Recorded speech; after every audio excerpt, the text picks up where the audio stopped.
जनावरांचा गाभण काळ हा अतिशय नाजूक काळ असतो.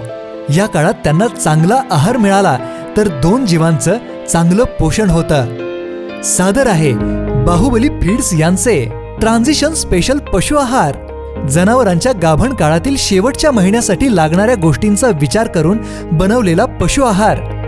मुबलक विटॅमिन्स, मिनरल्स आणि पोषक तत्वांनी समृद्ध बाहुबली यांच्या ट्रान्झिशन स्पेशलच्या वापरामुळे वार पडण्यास सुलभ होते. गर्भातील वासराची वाढ चांगली करून वजन वाढते. खनिजांच्या कमतरतेमुळे होणारे आजार कमी होतात. शुष्क पदार्थांची उपलब्धता वाढते. जठराचे कार्य सुलभ करते. व्यायल्यानंतर दूध वाढवते व दूध उत्पादनात सातत्य ठेवते. जनावरे हे खाद्य खाल्ल्यामुळे धष्टपुष्ट होतात व त्यांच्या आतील सर्व भागांचा विकास चांगला झाल्यामुळे व्यान प्रक्रियेतील सर्व गोष्टी अत्यंत सुलभ होतात. वापरामुळे जन्मणारी वासरे सदृढ, सशक्त व तेजस्वी जन्मतात. म्हणून तुमच्या जनावरांना त्यांच्या गाभण काळात द्या सर्वोत्तम आहार.